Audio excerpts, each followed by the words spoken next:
The broadcast is now starting. All attendees are in listen-only mode. Hi, everybody. I want to welcome you to this afternoon's half-hour coffee conversation / webinar. The title of this afternoon's session is From Trauma-Informed to Healing-Centered, Shifting the Focus Towards Well-Being. I hope all of you all are doing well today. We're going to engage, or I guess I'm going to be engaging with you over the next half hour. Bear with me, this is my first webinar, so I'm not used to the silence on the other end unless I tell really bad jokes. So I hope that you find today's session enjoyable and meaningful. My name, excuse me, let me get my slides going here. My name is Asif Wilson. I am an Associate Dean of Instruction at Harold Washington College, one of the city colleges of Chicago.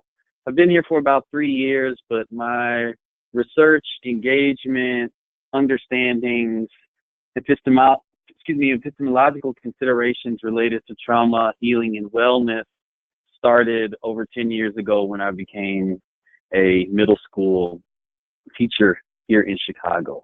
So I bring to you today those experiences along with some conceptualizations of a turn I hope we can begin to start making when we talk about trauma-informed care. But before I get started, I want to ask 3 commitments of each of you. The first is to please be present. If you can turn off your emails, silence your phones. If you're chowing on some lunch, I guess that seems appropriate, but try to be as present as you can today. And I know that while I am the sole provider of information during the next 30 minutes, I'd like you to really think deeply about the content and the conceptions I present to you today. So ask lots of questions, and I'll share my email address with you at the conclusion of this. Feel free to reach out to me or bring in your colleagues or take this back home to your dinner table tonight. Think deeply about the content of today's webinar. And lastly, and maybe most importantly for me, is do something about it. I hope that each of you will take the information provided today and begin to engage in what Paulo Freire calls praxis, right? And not just the thinking, but the doing. We're going to have 4 guiding questions for today's next 30 minutes. Those are, what does it mean to be trauma-informed? What's white supremacy, capitalism, and patriarchy have to do with understanding and responding to trauma? How healing-centered frameworks might expand our trauma-informed work? And finally, what can we do to center hope in our educative spaces? I want to start by just doing some level setting of trauma. And from this definition, I want you to notice trauma's relationship to pathology. And that's part of what I hope to expand on today is the caution and my hesitation around treating trauma as pathological. And we'll get into that a little bit over the next 30 minutes, but hang on to that piece. It'll be really important as we go through the webinar this afternoon. And so I want to start off with a little bit of brain science to level set our conversation today. You see about 25 here. That's the approximate age in which the brain is fully developed. So between birth and ages 25, your brain and our brains are growing, they're developing their ascend and return processes, they're learning how to regulate and deal with emotions, they're building all that cognition that we use in our school spaces, etc. And Harvard University's Center on the Developing Child lets us know that healthy development in the early years provides the building blocks for educational achievement, economic productivity, responsible citizenship, lifelong health, strong communities, and successful parenting of the next generation. And these are not social scientists, y'all. These are medical doctors that are really trying to better understand the development and the preventions to healthy brain development. And so one of those main preventions to healthy brain development is trauma. And that's what we're here to talk about today. Not just trauma, but how we respond to it and center well-being in our interactions with people. And so for folks who are new to this work, the most relevant way that the field has begun to talk about how trauma shows up and impacts the brain, at least in the childhood experience, is through something called ACEs, or Adverse Childhood Experiences. And the AIDS Response Collaborative in 2015 here in Illinois defined ACEs as traumatic experiences that can have a profound impact on brain development and a long-lasting, effect on health throughout lifetime. That's the important piece to remember here, is that trauma, when it occurs and it's in relationship with our brain development, doesn't just go away. It sits there. It doesn't mean it can't be the brain can't be rewired, that we can't begin to heal from those traumatic experiences, but that they become concrete. And research related to epigenetics is now finding that trauma not only is sustained throughout our lifetimes, but it's also passed on to our offspring in our DNA. It's estimated that in Illinois alone, over half of the adults have had at least one adverse childhood experience. And I critique this a little bit because this is based on what I'll expose later, a limited definition of what counts as an adverse childhood experience. But we're talking about 5 million people in Illinois alone that have had some childhood trauma, may or may not have healed from that trauma. And so when we talk about ACEs, there was a large study done in around 1998, data collected from over 2 or 3 years that really looked at what the impact of adverse childhood experiences were on the adult livelihoods of folks, right? And so what counted as an adverse childhood experience fell into one of 10 domains, right? One who experienced physical, emotional, or sexual abuse, physical or emotional neglect, domestic violence, living with an individual struggling with substance abuse, or living with an individual struggling with mental illness, a parental separation or divorce, and then finally living with, not living with, but having a family member that is incarcerated. But since 1998, when that study was released, and several, many subsequent studies and presentations, ACEs began to be expanded. I think maybe a great article to highlight here and great research to highlight is from Dr. Wade. And Dr. Wade began to expand these ACE categories to include things like racism, bullying of LGBTQ youth, foster living situations, unsafe neighborhoods, witnessing violence, and then building off of the work of epigenetics and Dr. Joyce DeGray, this concept of trauma being passed down from our ancestors, right? And so that's what I call here historical trauma.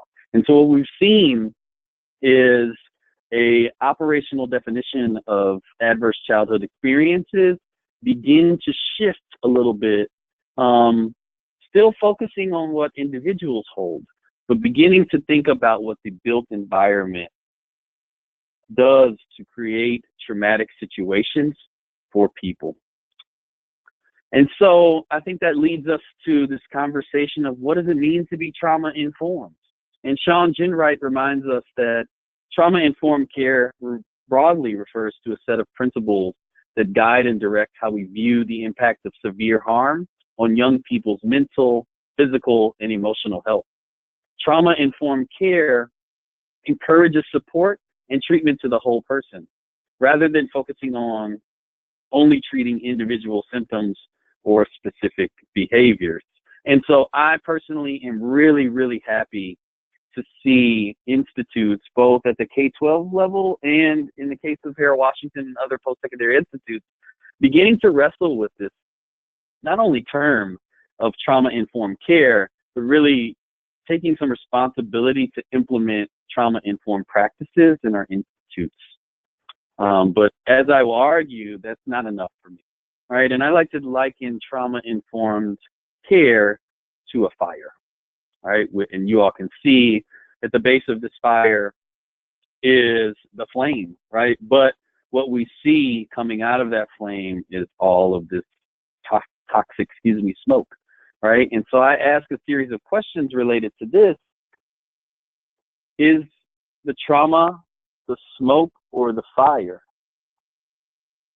right? And what happens if we never extinguish the fire? I read something a couple of weeks ago that talked about trauma-informed care as a flaming of the fumes, right? And what happens when you flame that barbecue grill? The fumes, right, might move away from your face momentarily, but you're actually oxygenating that fire, right?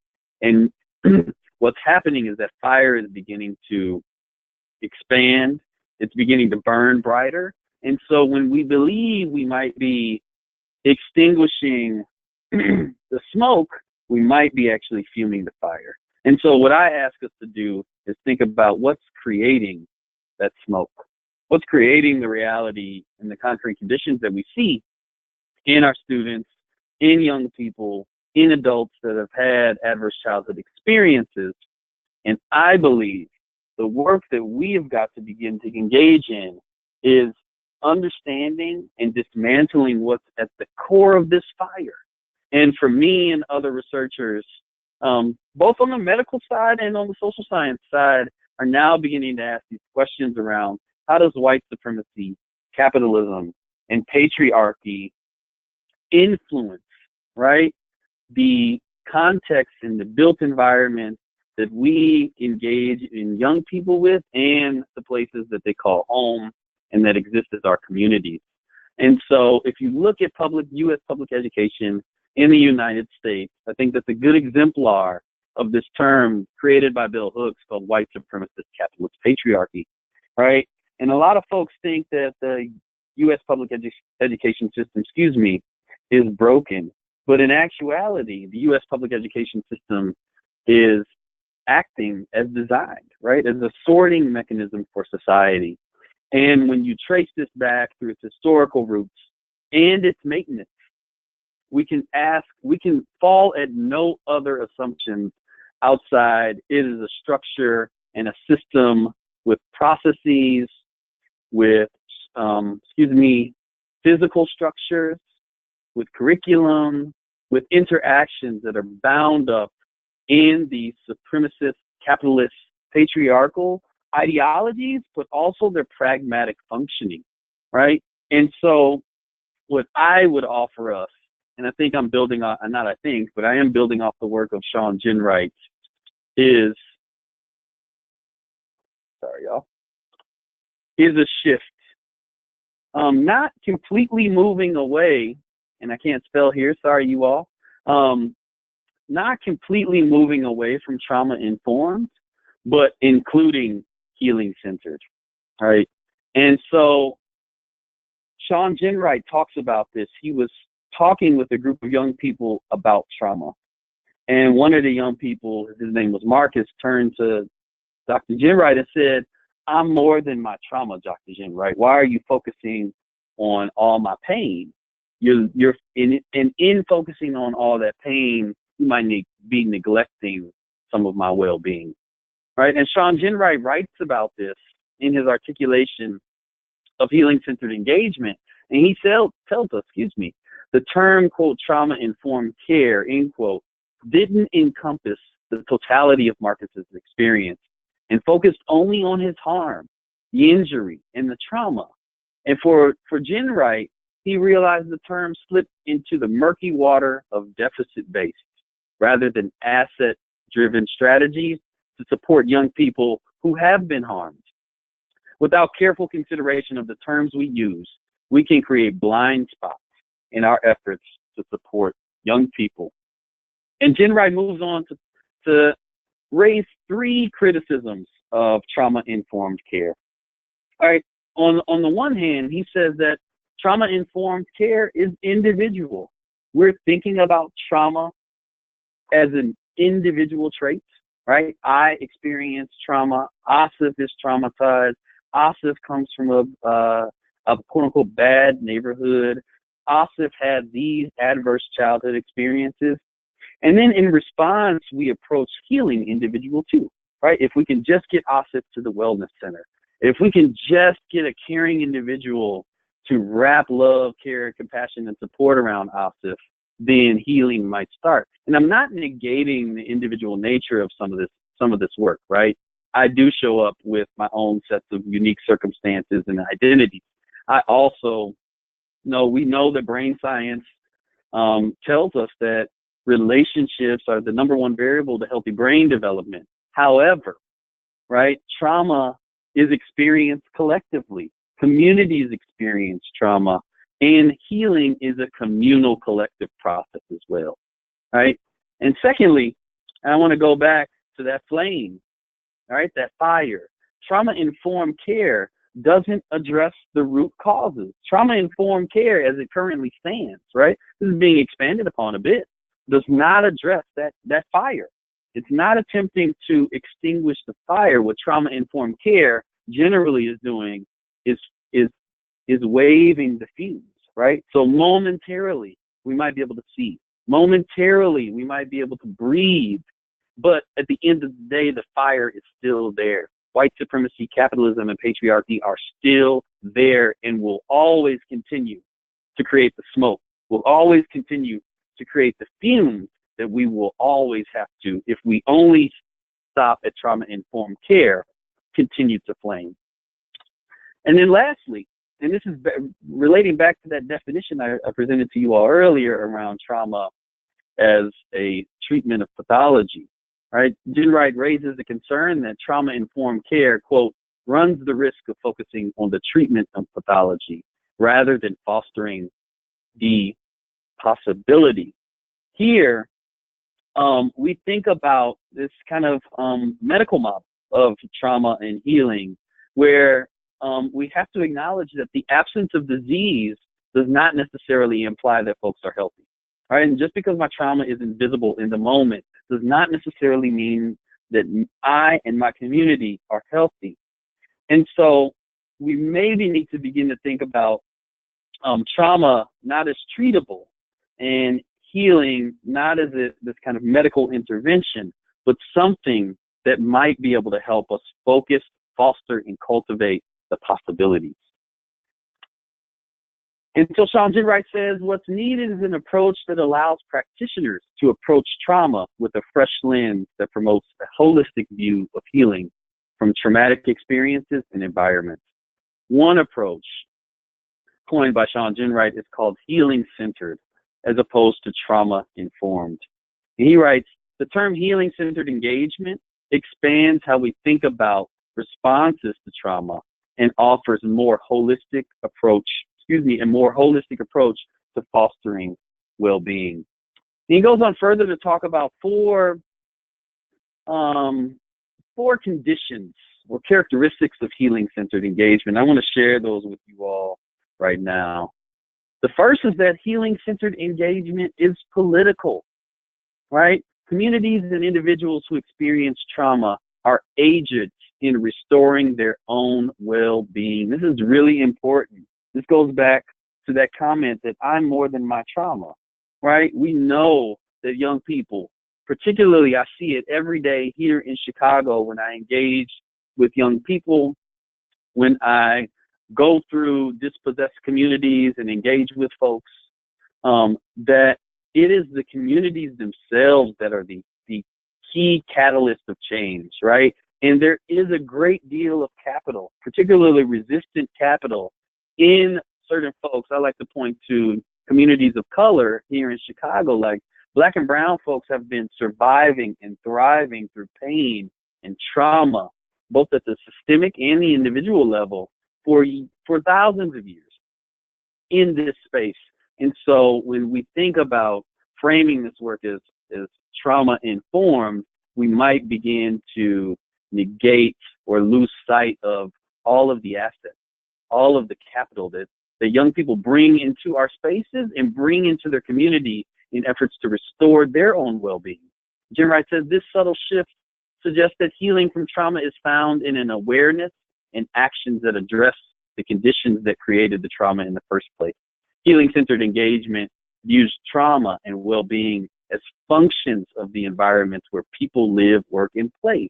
Trauma is not created by people, right? That might be that smoke that we see from the fire, right?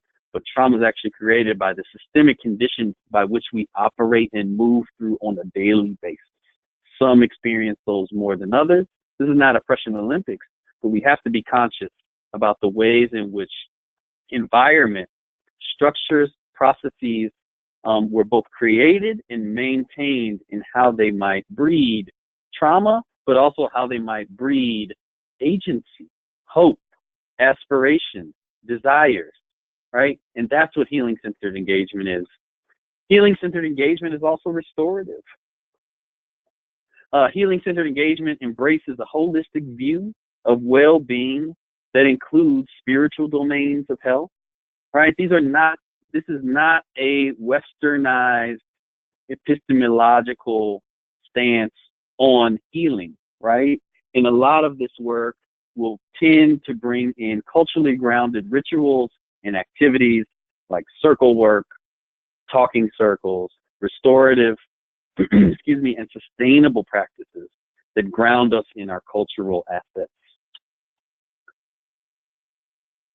Healing-centered engagement is asset-based, right? And this is building off Jen Wright's comment that trauma-informed care is approaching young people in particular in our school spaces through deficits, what they are, what pain they hold instead of what joy they hold, right? And maybe healing-centered engagement is a departure rather, from solely viewing young people through the lens of harm and focuses on asset-driven strategies that highlight possibilities for well-being, building upon their experiences, knowledge, skills, and curiosity that we can begin to build and cultivate on behalf of, in community with them.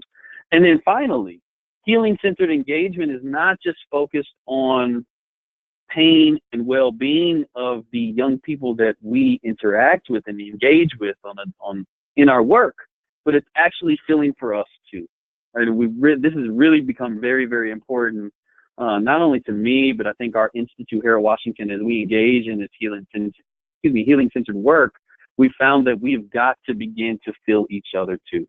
If we don't care for the caregivers, we run risk of burnout, of death, of stress and anxiety from the vicarious trauma. So healing-centered engagement has an explicit focus. Explicit. I really want to exemplify the importance of this on restoring and sustaining the adults who attempt to heal youth. A healing the healer's approach. And so, as I conclude today's session, I just want to offer a few recommendations, suggestions, and this is coming from the work that myself, my comrades and colleagues, and my institute have been engaging in for the last several years. And there's 5 of those I want to share with you today. The first is related to your own and your institute's critical capacity to identify and respond to the structural issues that harm people. Not what pain people have, but what your organizations, your structure, right? The schoolhouse itself, or the 501c3 itself, or the hospital itself, or the preschool itself. In what ways is that structure complicit with that term I brought up earlier, white supremacist capitalist patriarchy? And really helping your institute to understand what that term means, but also how your organization is complicit and reproductive of white supremacy, capitalism, and patriarchy. If we see that as the root of the fire, right, how can we begin to not only gain knowledge about that, but develop practices that help us extinguish the fire, not just fume the flame, fume the smoke.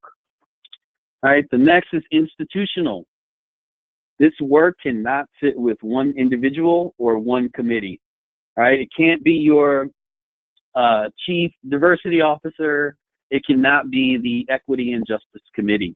It's got to be an institutional process that has many, many stakeholders, from your executive leadership to your frontline staff to folks who often aren't brought into the conversation but are interacting with young people or the students in your building or the people in your organization on a daily basis or at some point throughout their, excuse me, interactive time in your organization.